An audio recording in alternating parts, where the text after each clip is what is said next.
Good morning, it's Brian here, and I'm going to do my wrap up. We're just about to head in on our last drive, a short drive in the morning as we have to 5.5 hour drive to Windhoek today before we fly out tomorrow from Namibia back to South Africa. And let's see if I can remember everything that happened yesterday. So we did about 4.5 hours in the morning and then another 4.5 hours in the afternoon.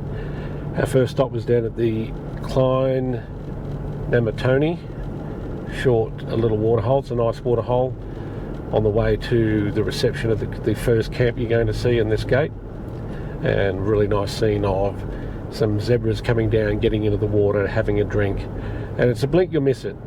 Took about 10 minutes for this to be over and done with, and you're either right there Johnny on the spot or you're not going to see it. You just see them kind of hanging around this waterhole all day, but a nice sighting. Went and checked out our lions, and I'll condense this.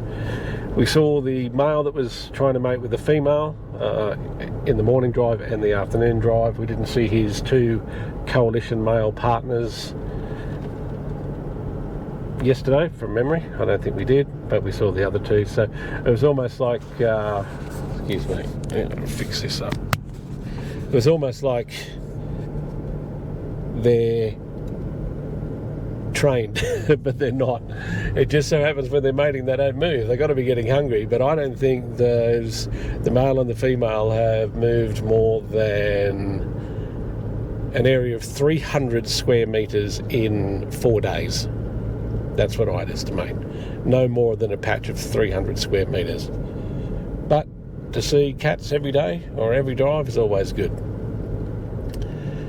We had some really good light.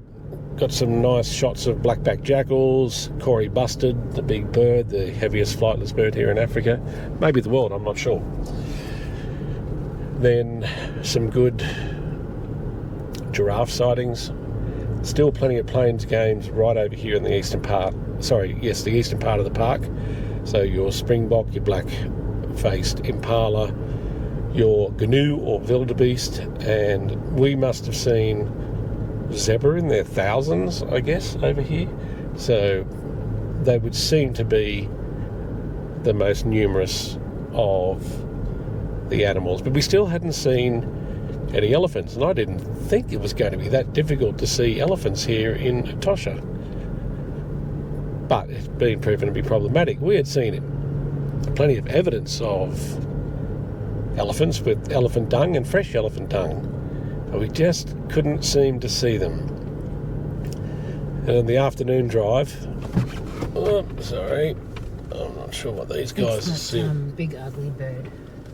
Oh, I'm not sure what they're looking at. I think they stopped for a jabberoo stork, of all things. Anyway, I wouldn't jam on my brakes for that. But so we went in the afternoon and went to a drive north, so towards the northeastern gate. I forget the name of it because we haven't been using it. And eagle-eyed Nicole, now it might seem like you should be able to see an elephant easily, but she got a glistening of a couple of tusks, or what she thought was tusks, and ended up finding a beautiful bull elephant. We got a very nice close encounter of that elephant. Then we nipped up to another waterhole, still heading north. Looks like a popular waterhole for the safari vehicles that come in here. And there was another elephant there. Now it was kind of moving off into the distance, probably had come down and had a drink, and then had another circuit that we went around, and then came back for lunch. We went out in the afternoon, headed up to check for the same area for elephants, didn't see any, but came back, and Nicole nailed it once more. She found a cheetah. And if I think about the cats that I expect to see, I don't expect to see leopards here, even though they're here. It's just not that type of terrain. They've got to be out in the bushveld somewhere, but a lot of this area is open, and I don't think of open areas. I think maybe lions, I think cheetahs. So she spotted a cheetah. Now, I can't imagine how many cars have driven past this cheetah, because what they do is they're lying there, but they're constantly looking up for predators like lions, because that's a problem for cheetahs if they come across them. So they one of the moments that it lifted its head, Nicole, so we stopped, backed up, and then ended up with about a dozen other vehicles coming around us. Didn't get up and move. It was still mid-afternoon heat of the day. She did get up and move when we moved away, but it was good to see a wild cheetah here in Etosha National Park. Came back, did a circuit, went and saw our lions again, as mentioned before, and again plenty of plains game. And then I decided, well, we'll head up and check out that waterhole heading north again. And no elephants at that waterhole, but on the way back, after looking at a couple of little circuits around here, little roadways, we headed back, and out of a vehicle had stopped, and I could see in the distance some more ellies, and it ended up being a huge breeding herd of elephants, 20 plus I'm sure, and it was a great sighting. We estimate maybe we were there for about an hour. Yeah, for about an hour, these elephants.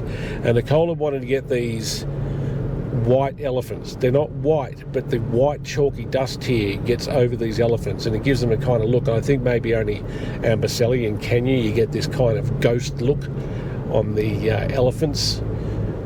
But it ended up being an incredible sighting, but we spent a lot of time with these guys in the afternoon. Also mentioned that in the morning, I almost forgot that we saw another Damara dik-dik. Of all things, on one of the little circuits here called Dik Drive, of all things. So sometimes the wildlife goes with the names, but in beautiful light as well. If you haven't seen one of my other episodes, diminutive little antelopes. I thought they might have been two males, the ones we've seen so far, but because they had horns. But sometimes in the Adelaide families, some species, the females have horns as well. But yeah, the males get to about 5 kilos and the females about 5.5. But stopped nicely in a beautiful light. But incredible elephant sighting. We got back and had to drive past where the cheetah was, but she'd decided to get up and to cool down and moved on. But it ended up being a really good day here at Etosha. And before I forget, Etosha roads, what are they like? They're actually terrible. I saw someone trying to coming in yesterday afternoon, only one I've seen, in a Toyota Corolla. You would have to be a masochist to come in here with anything less than a big SUV or a truck like we've got, as they say in America, like a Toyota Hilux. There are so many potholes. There's a lot of standing water still. They had the best rains here last month in Namibia overall that they've had in years. So there's plenty of standing water. It also means that the animals are dispersed a lot more. It could be if you come here and it gets drier and drier, the animals will be forced more and more to come to the specific water holes in the park. But there's plenty of standing water for them to go to.